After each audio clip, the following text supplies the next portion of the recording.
Originally shown as a technical demo at Nintendo's 1995 Space World Trade Show, Ocarina of Time was developed by Nintendo's EAD division and was the first free-roaming 3D game in the series. At its release date of November 21st in Japan for the Nintendo 64, the game was the largest ever created by the company on its 32MB cartridge. The game was originally intended for release on Nintendo's 64DD device. However, due to the long development process and later financial failure of the hardware, the decision was made to create it for the N64. The story saw you playing as Link again in the land of Hyrule, when the hero sets out on a mission to stop the evil Ganondorf from obtaining the Triforce. During the game, Link travels through time and dungeons to awaken the sleeping sages who hold the power to seal Ganondorf away forever. You, the player, must also learn several songs on the ocarina to progress through the story. The game was a massive improvement over the previous titles in the franchise, with new beautiful looking 3D graphics and newer technology to further bring the music in the game to life. There were several important new additions to the game that helped to make it one of the greatest games of all time. The first new element was the use of the ocarina. The player would obtain one of these early in the game and later was given the Ocarina of Time by Zelda. And throughout the game, Link learns to play 12 different melodies which allow him to visit older visited locations and solve puzzles. The Ocarina of Time is used during the game to obtain the Master Sword, sealing Link in place for 7 years and releasing him when he is old enough to wield it. This leads on to the next new element, the older and younger Link created via the storyline, who both have different abilities, such as only the younger Link can fit through small passages and only the older version can use the fairy bow. Later on, the player is given the ability to travel back and forth through time. Moving on, Link gains new abilities by having collected items and weapons which he finds on the world map or in dungeons. There are also several side quests which Link can either choose to ignore or embark on, which serve up some really nice rewards, such as a faster horse to ride on or the strongest sword in the game. This Zelda title benefited hugely from having a development team of over 120 people, which also included stuntmen who were used to capture the sword fighting effects as well as Link's movement. It's also interesting to note that Ocarina of Time originally used the same graphics engine that Super Mario 64 did. However, it ended up being so heavily modified that Miyamoto considers them both to be entirely different, with one of the biggest differences being the player's control of the camera. For example, in Super Mario 64 the player has full control over it, but in Zelda, the game's AI controlled it mostly throughout. An expansion for the game was to be developed for the 64DD. However, due to the fact that the hardware never took off and ultimately failed quickly, Zelda Yura, as it was to be called, never saw the light of day. It was intended to be an expansion to Ocarina of Time, allowing for the developers to take more time implementing everything they initially wanted to be in the main game, but due to storage capacity weren't able to use. Finally, a version of the game was released last year during June 2011 for the Nintendo 3DS. It included the ability to swap items quickly with a touchscreen, and the music during the game was conducted by longtime series composer Koji Kondo. Ocarina of Time received huge positive praise all around the globe amongst fans as well as reviewers alike, selling more than 2.5 million units during 1998 despite the fact that it was released only 39 days before the end of the year. The game was so heavily praised by reviewers that over time it has now stood at the top of very prominent charts as the highest scoring game of all time.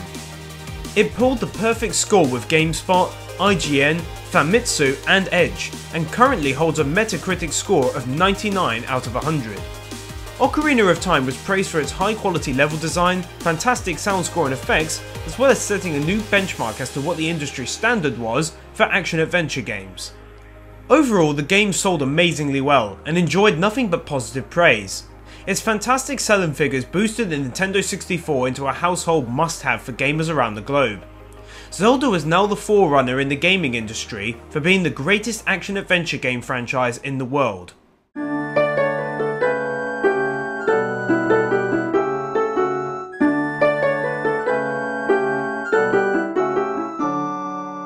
The Legend of Zelda Majora's Mask was released to Japan on the 27th of April 2000 and in North America later that year in October for the Nintendo 64.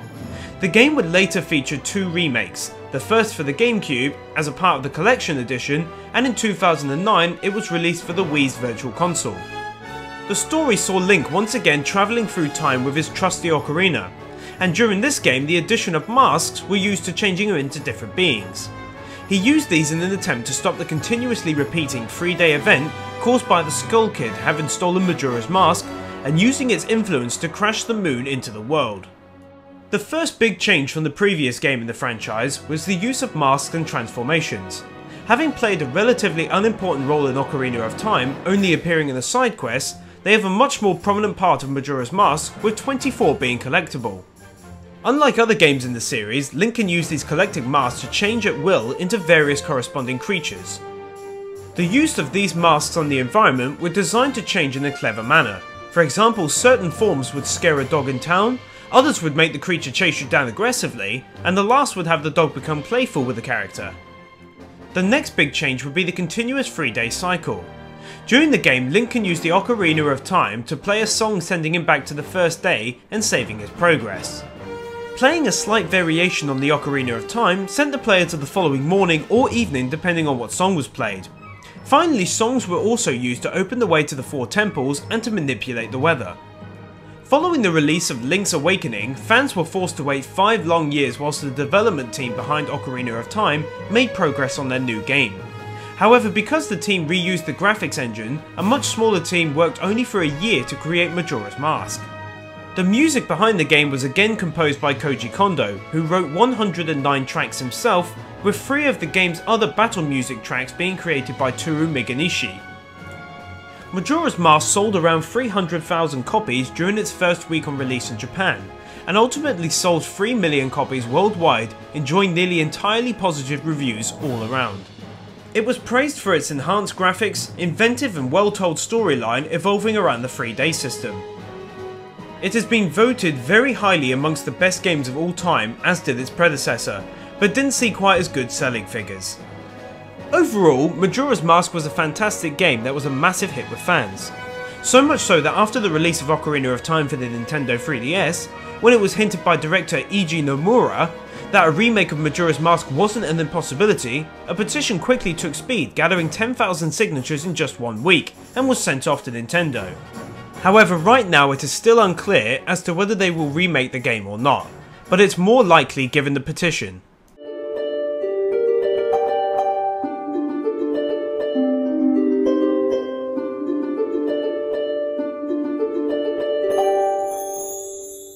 Released in Japan on February 2001 and in North America during May the same year, these 2 games were developed for the Nintendo Game Boy Color. Oracle of Seasons saw the Triforce calling out to Link, who is in Hyrule Castle. When he answers the call, he is subsequently transported to the Dark Forest, where he meets a dancer, Din, with his travelling group. After briefly welcoming Link, the clouds grow dark and a storm sweeps away Din. The seasons then begin to rapidly change. During Oracle of Ages, the Triforce again calls out to Link, and he is transported to the land of Liburnia, where he hears screaming. Upon investigation, he soon finds a woman cornered by monsters. However, when they see Link, they scatter into the Dark Forest. The woman turns out to be Zelda's nursemaid Impa, who asks Link to help her find a singer in the Deep Forest. Upon finding the singer, an enemy called Nehru makes themselves known by entering the singer's body. This woman turns out to be the Oracle of Ages, and soon the flow of time is greatly altered by her disappearance. Whilst having been built to use the same engine, the games differed in that Oracle of Ages concentrated more on puzzle solving, whilst Oracle of Seasons had its eyes set more on the action side of things. Initially, it was intended for there to be 3 games in the Link storyline. However, this was seen to be too confusing and was dropped down to just 2. If you play these games together and use a password proving you completed the other game, you would see a special ending. The controls were taken almost directly from The Legend of Zelda: Link's Awakening for the Game Boy, as were the graphics and sounds. Like nearly all the other titles in the series, the games played from an overhead perspective. There were differences between the games, such as during Oracle of Ages the player could find and equip a seed shooter, and in Seasons a slingshot performed the same effect. The majority of the game saw you travelling to underground monster and puzzle-filled dungeons to attempt to find and gather the 8 essences. The games were a huge commercial success, with both copies selling close to 4 million units apiece, and reviews were massively positive, with IGN stating that the 2 games were the best games ever made for the Game Boy Color. Aspects which were praised were the two games' graphics, being seen as bright and colourful, and the only downside was that critics thought the games were let down by the Game Boy Color's poor speaker system. As a whole, the games proved to be yet another big success for Nintendo, both amongst fans and reviewers, but also in terms of financial returns. It was this massive return of money which allowed the development of Nintendo's next big step up the console ladder to their next generation console with their brand new game in the series.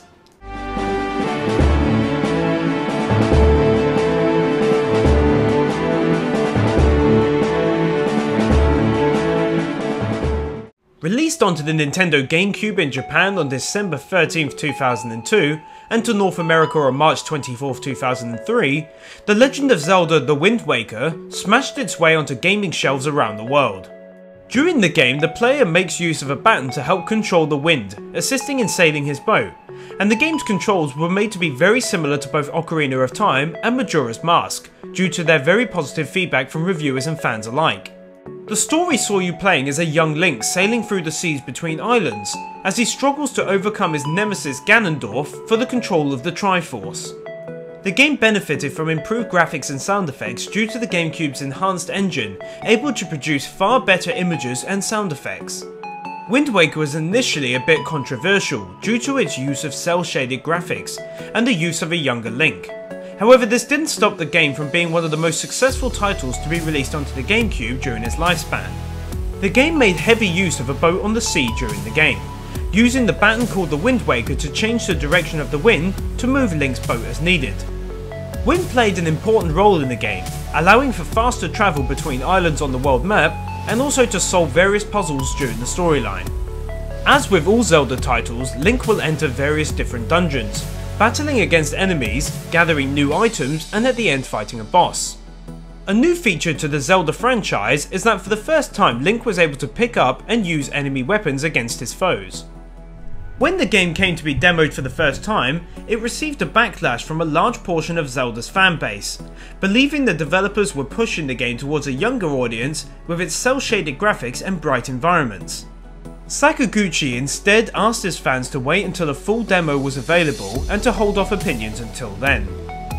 When the game did come for a release via its first demo, fans and reviewers' initial impressions were appeasing, with them stating it did indeed feel like it held all of the elements of what made the Zelda game great, and its controls and ideas were close to that of the highly popular Ocarina of Time. During The Wind Waker, developers decided to give Link larger looking eyes to be much more expressive than during previous games. For example, during a puzzle, Link's eyes would be able to look in the given direction to give a clue as to what the player needed to do next. Wind Waker received critical and commercial acclaim. It was praised for its ease of use, controls, and great new graphics. However, there were a few comments raised regarding its puzzles being seen as largely easy. Also, its continuous use of sailing later in the game, and lastly not being able to skip certain cutscenes which will play over and over throughout the story. Overall, the game was a huge success, selling very well around the world and boosted sales of the Nintendo GameCube. In fact, the pre-order for the game was the most successful of the GameCube in history. Be sure to check back soon to watch the third episode in the series.